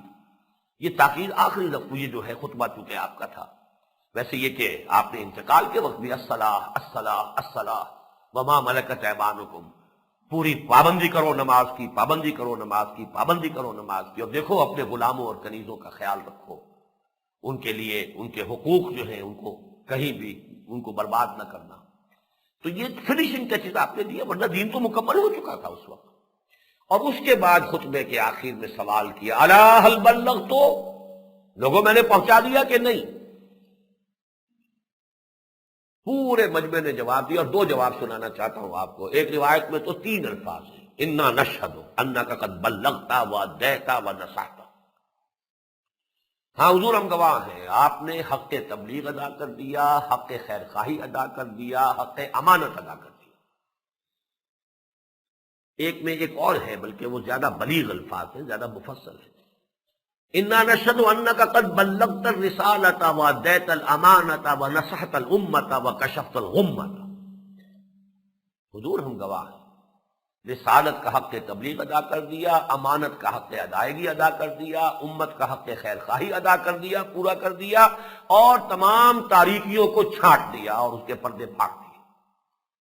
کشفت الغمۃ، 3 مرتبہ سوال، 3 مرتبہ جواب، 3 ہی مرتبہ پھر آسمان کی طرف اشارہ کیا انگشت شہادت سے، اور پھر لوگوں کی طرف، اللہم اشہد، اے اللہ تو بھی گواہ رہے، اللہم اشہد، اے اللہ تو بھی گواہ رہے، اللہم اشہد، اے اللہ تو بھی گواہ رہے۔ یہ مان رہے ہیں کہ میں نے ان تک پہنچا دیا۔ یہی گواہی قیامت میں ہوگی امت کے خلاف، اے اللہ میں نے ان کو پہنچا دیا تھا، اب ان کے ذمہ تھا آگے پہنچانا۔ ظاہر بات ہے چین میں بھی انسان آباد تھے، ہندوستان میں بھی آباد تھے، پورے یورپ میں آباد تھے، افریقہ میں آباد تھے، اور حضور تو سب کے لیے بھیجے گئے۔ دعوت و تبلیغ کا حق تو ادا ہوا، تو اب صرف اہل عرب کے لیے ادا ہوا، اور کہاں ہوا ابھی؟ صرف بادشاہوں کو خطوط لکھنے سے تو کوئی اس سے وہ اتمام حجت تو نہیں ہو جاتا۔ اگر 2 کروڑ ایرانی تھے تو بادشاہ کو خط آنے سے باقی لوگوں کو پتہ بھی نہیں چلا ہوگا کوئی خط آیا ہے، کسی نے دعویٰ نبوت کیا۔ یہ ذمہ داری اتمام حجت کون کرے گا؟ لہذا اب آپ نے 3 مرتبہ یہ کہہ کر اللہ تو گواہ ہے، اللہ تو گواہ ہے، اللہ تو بھی گواہ ہے، اب آپ نے کہا امت سے فَلْيُبَلِّغِ الشَّاهِدُ الْغَائِبَ، اب لازم ہے ان پر، اب یہ شاہد دیکھیے موجود کے معنی میں آ گیا، اب جو یہاں موجود ہیں ان کی ذمہ داری ہے کہ وہ پہنچائیں ان کو، جو یہاں موجود نہیں ہیں۔ اور اتنے بلیغ الفاظ ہیں، کیونکہ حضور خود دعویٰ کرتے ہیں انا افصح العرب، میں عرب کا فصیح ترین انسان ہوں۔ غائب میں وہ سب بھی آ گئے جو اس وقت دنیا میں موجود تھے، اور وہ بھی آ گئے جو کہ قیامت تک آئیں گے دنیا میں۔ فَلْيُبَلِّغِ الشَّاهِدُ الْغَائِبَ، پہنچاؤ۔ اب یہ بوجھ، اس کو میں اپنی تقریروں میں کہتا رہا ہوں، اس سے سائی آف ریلیف، اے اللہ یہ بوجھ میرے کندھے سے اتر گیا، لیکن اے مسلمانوں یہ بوجھ اب تمہارے کندھوں پر آ گیا، ذمہ داری تم پر آ گئی۔ یہ ہے مفہوم اس آیہ مبارکہ کا، جو بدقسمتی سے اس حدیث کے پردے میں بالکل چھپ گیا ہے۔ البتہ یہ سمجھیے کہ اس حدیث کا پھر مفہوم کیا ہے، کیا وہ حدیث غلط ہے؟ یہ بڑا ایک تیکھا سوال ہے جو میں کر رہا ہوں، اس لیے کہ حدیث یہ بخاری شریف میں بھی موجود ہے۔ اس حدیث کے ذرا سے مختلف متن کے ساتھ یہ ترمذی میں بھی اور امام احمد ابن حنبل نے بھی اپنے اپنے مجموعوں میں، مسند میں اور جامع میں اس کو کیا ہے نقل، نظر انداز نہیں کر سکتے۔ اس حدیث کے الفاظ میں آپ کو سنا رہا ہوں۔ ان ابی سعید الخدری رضی اللہ عنہ، روایت کیا گیا ہے حضرت ابو سعید خدری رضی اللہ تعالی عنہ، قال قال رسول اللہ صلی اللہ علیہ وسلم، کہ فرمایا اللہ کے رسول صلی اللہ علیہ وسلم نے، یدعا نوح یوم القیامہ، پکارا جائے گا نوح کو قیامت کے دن، نوح پیش ہو جاؤ۔ فیقول، حضرت نوح جو ہے اس کو عرض کریں گے لبیک وسعدیک یا رب۔ اب یہ کہ الرب رب وان تنزل والعبد عبد وان ترقى، بندہ کتنا ہی بلند ہو جائے بندہ ہی رہے گا، چاہے نوح ہو چاہے محمد ہو صلی اللہ علیہ وسلم، مقام بندگی سے تو تجاوز نہیں ہے، وہ اللہ ہے، اس کی شان ہے ذو الجلال والاکرام۔ پکارے گا نوح لبیک وسعدیک یا رب، پروردگار حاضر ہوں۔ فیقول هل بلغت، اب اللہ تعالیٰ فرمائیں گے تم نے پہنچا دیا تھا؟ فیقول نعم، عرض کریں گے جی پہنچا دیا تھا۔ فیقال لامتہ، اب کہا جائے گا ان کی امت سے هل بلغکم، کیا ہمارے اس بندے نے تمہیں پہنچا دیا تھا پیغام ہمارا؟ فیقول ما اتانا من نذیر، وہ کہیں گے نہیں ہمارے پاس کوئی خبردار کرنے والا نہیں آیا۔ فیقول من یشہد لک، اب دیکھیے لام کے ساتھ گواہی آئی ہے، اللہ فرمائے گا اے نوح تمہارا گواہ کون ہے؟ کون ہے جو تمہارے حق میں گواہی دے؟ من یشہد لک، فیقول محمد و امتہ، محمد گواہی دینے کے لیے موجود ہے، ان کی امت گواہی دینے کے لیے موجود ہے۔ فیشہدون انہ قد بلغ، پھر وہ یعنی حضور بھی اور تمام جو امت ہے وہ بھی گواہی دے گی کہ جی ہم گواہ ہیں کہ حضرت نوح نے اپنا فریضہ رسالت ادا کر دیا۔ اس روایت میں وہ الفاظ نہیں ہیں، بعض دوسری روایات میں اضافی ہیں، اس پر وہ واضح نہ کریں گے یہ کون ہوتے گواہی دینے والے، یہ تو بعد میں آئے ہیں، ان کا وجود ہی نہیں تھا جب ہمارا یہ معاملہ ہوا ہے، یہ موجود ہی نہیں تھے۔ تو وہ کہیں گے کہ ہم یقین کے ساتھ، قرآن میں ہمیں اللہ نے اطلاع دی، محمد الرسول اللہ نے ہمیں خبر دی، ہم اس کی بنا پر یقین۔ یہ مفہوم گویا کہ لیا گیا۔ فذالک قولہ جل ذکرہ وکذالک جعلناکم امۃ وسطا لتکونوا شہداء علی الناس ویکون الرسول علیکم شہیدا، یہ ہے مفہوم اس آیت مبارکہ کا جو ابھی آیت ہم نے پڑھی۔ اب اس کے ضمن میں جو میری گزارشات ہیں وہ نوٹ کر لیجئے۔ پہلی بات تو یہ کہ اس حدیث میں جو قرآن مجید میں جو تذکرہ ہوا ہے بہت سے مقامات پر، اس کے خلاف ایک بات آئی ہے۔ قرآن مجید میں جہاں بھی آیا ہے، کیا تمہارے پاس کوئی نذیر نہیں آیا؟ قالوا بلا قد جاءنا نذیر فکذبنا وقلنا ما نزل اللہ من شیء۔ وہاں تو جواب یہ آ رہا ہے کہ وہ کہیں گے کیوں نہیں آئے تھے ہمارے پاس ایک نذیر، لیکن ہم نے انہیں جھٹلا دیا، ہم نے کہا کہ کوئی شے نازل نہیں کی اللہ نے۔ تو یہ تعارض ہو گیا قرآن کا حدیث سے۔ اس کی تعویل کیا ہے؟ حل کیا ہے؟ حل یہ ہے، قرآن مجید میں قیامت اور اس کے مختلف مراحل ہیں، ان کی جو خبریں دی گئی ہیں ان میں ایسی کنٹرڈکشن اور بھی موجود ہیں۔ مثلا یہ بھی کنٹرڈکشن موجود ہے کہ اس روز ہم ان کے منہ پر مہر لگا دیں گے، وہ بات ہی نہیں کر سکیں گے، وہ چپ رہ جائیں گے۔ یہ بھی ہے کہ وہ بات کریں گے، جواب دیں گے اور یہ کہیں گے۔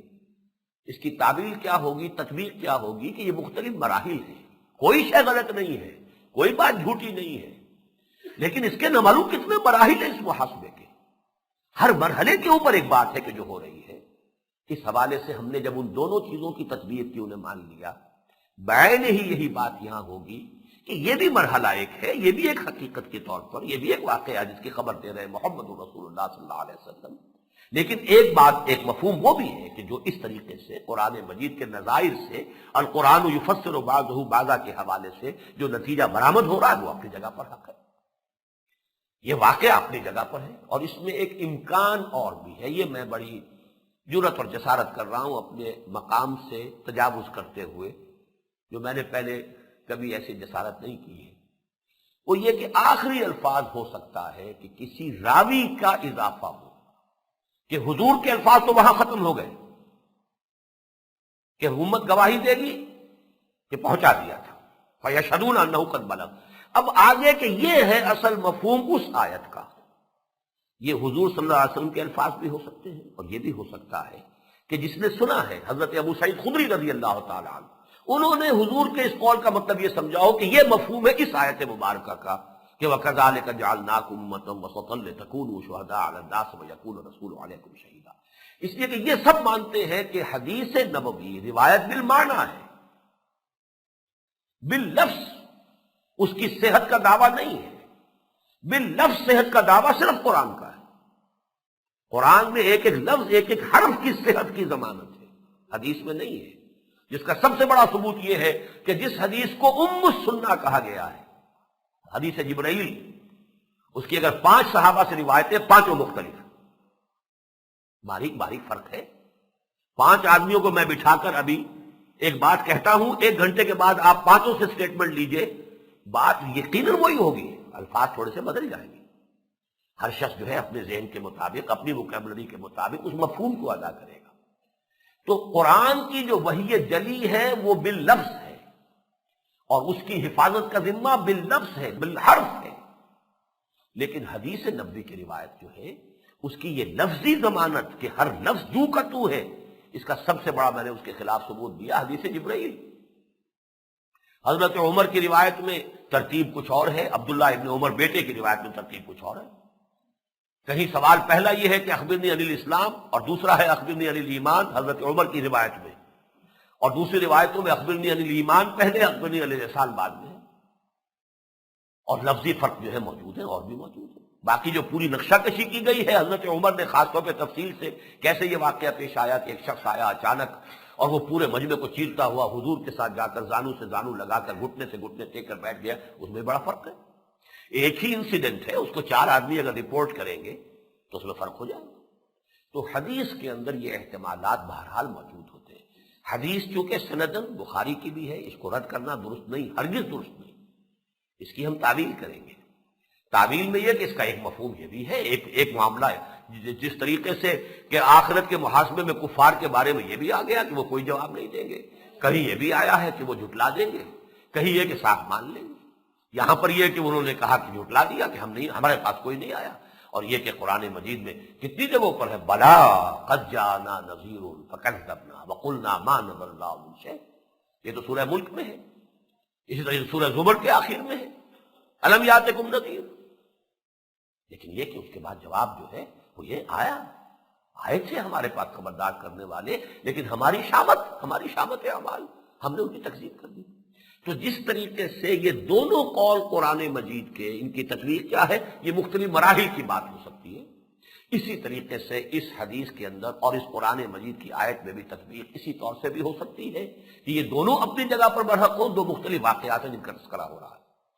اور یہ بھی ہو سکتا ہے، اب اس میں میں نے بلکہ نوٹ کرا دیا تھا کہ حدیث کے متن میں لگ کا لفظ آیا ہے، آپ کے حق میں کوئی گواہ ہے، جبکہ قرآن میں دونوں جگہ علی کا لفظ آیا ہے، کذالک جعلناکم امۃ وسطا لتکونوا شہداء علی الناس ویکون الرسول علیکم شہیدا، وہ علی کے ساتھ تکرار کے ساتھ ہے، یہاں پہ لام کے ساتھ بات آئی۔ تو بہرحال یہ ایک امکان ہے واللہ عالم کہ یہ جو حدیث کا آخری ٹکڑا ہے یہ راوی کا اپنا اضافہ ہو، یہ بھی ہو سکتا ہے ابو سعید خدری کا نہیں، ان کے بعد جو جس تابعی نے اس حدیث کو آگے روایت کیا ہے اس سے یہ تشابہ ہو گیا ہو، اس نے اپنی ایک رائے کو وہاں شامل ایسے کر دیا کہ اگلے راوی نے سمجھا کہ یہ بھی حضور صلی اللہ علیہ وسلم کے قول میں شامل ہے، یہ امکان میرے نزدیک ہے۔ بہرحال اپنی جگہ پر اس آیہ مبارکہ کا یہ مفہوم کہ یہ اصل میں امت کے فرض منصبی کی طرف اشارہ ہے۔ اس کے لیے دلیل جو میں دے رہا ہوں وہ کیا ہے؟ میں نے آپ کو بتایا کہ دو جگہ یہ آیت آئی ہے یہ مفہوم کے اعتبار سے، سورہ حج کے آخر میں وہاں جہاد کا حکم پہلے آیا ہے، تو گواہی دینے کے لیے کسی کے حق میں تو کوئی جہاد نہیں ہوتا۔ حضرت نوح علیہ السلام کی حقانیت کے لیے گواہی پیش کرنے کے لیے کون سا جہاد ہے وہاں؟ فرمایا جاہدوا فی اللہ حق جہادہ هو اجتباکم، جہاد کرو، محنت کرو، جاں فشانی کرو اللہ کے لیے جتنا کہ اس کے لیے جہاد کا حق ہے، اس نے تمہیں چن لیا ہے۔ اور کس لیے جہاد کرو؟ لِيَكُونَ الرَّسُولُ شَهِيدًا عَلَيْكُمْ وَتَكُونُوا شُهَدَاءَ عَلَى النَّاسِ، جیسے رسول نے جہاد کیا ہے، محنتیں کی ہے، مشقت جھیلی ہے، قربانیاں دی ہیں اور تمہارے اوپر حجت قائم کی ہے، ایسے ہی تم جہاد کرو۔ تو جہاد کا جس شہادت کے ساتھ کوئی منطقی ربط بنتا ہے وہ تو یہ شہادت کا تصور ہے، نہ کہ وہ جس کا کہ ذکر حدیث میں آ رہا ہے۔ بین ہی یہی ترتیب لیکن عکسی ترتیب، جیسا کہ میں نے عرض کیا، جیسے اس یہاں پر ہے کہ رسول کا ذکر پہلے اور امت کا بعد میں، لِيَكُونَ الرَّسُولُ شَهِيدًا عَلَيْكُمْ وَتَكُونُوا شُهَدَاءَ عَلَى النَّاسِ، اور سورہ بقرہ کی یہ آیت جو ہے اس میں امت کا ذکر پہلے، وَكَذَلِكَ جَعَلْنَاكُمْ أُمَّةً وَسَطًا لِتَكُونُوا شُهَدَاءَ عَلَى النَّاسِ وَيَكُونَ الرَّسُولُ عَلَيْكُمْ شَهِيدًا، بین ہی وہی ترتیب یہ ہے، یہاں جہاد بعد میں آئے گا، یا ایھا الذین آمنوا استعینوا بالصبر والصلاۃ ان اللہ مع الصابرین ولا تقولوا لمن يقتل في سبيل الله اموات بل احياء ولكن لا تشعرون ولنبلونكم بشيء من الخوف والجوع ونقص من الاموال والانفس والثمرات، یہ بعد میں آ رہا ہے، یہ سب در حقیقت اس آیت سے تعلق جڑے گا۔ درمیان میں سارا اس تحویل قبلہ کے اوپر رد و قضا ہے، بحث ہے، تمہیص ہے، تاکید ہے، بار بار ہے، تکرار ہے، لیکن آخر میں جو اصل ربط جڑتا ہے اس آیت کا وہ کہاں سے جڑے گا؟ اے مسلمانوں، یہ جو فرض منصبی تمہارا ہے یہ کانٹوں کی سیج ہے، پھولوں کا بستر نہیں ہے۔ اور یہاں پہ قتل اور مقاتلہ بھی ہوگا، یہاں جانیں دینی ہوگی، یہاں بازی کھیلنی ہوگی، یہاں تو تمہیں صبر کرنا ہوگا، یہاں تمہارے لیے طرح طرح کے امتحانات اور آزمائشوں کی بھٹیاں ہیں جن سے گزرنا ہوگا۔ یہ سارا مضمون کا رب جو ہے ثابت کر رہا ہے، اس سے مراد وہ شہادت ہے کہ جو دنیا میں اتمام حجت کر کے اور پھر آخرت میں اللہ کی عدالت میں سرکاری گواہ کی حیثیت سے پیشی کی صورت کے اندر سامنے آتی ہے۔ بارک اللہ لی ولکم فی القرآن العظیم ونفعنی وإیاکم بالآیات والذکر الحکیم۔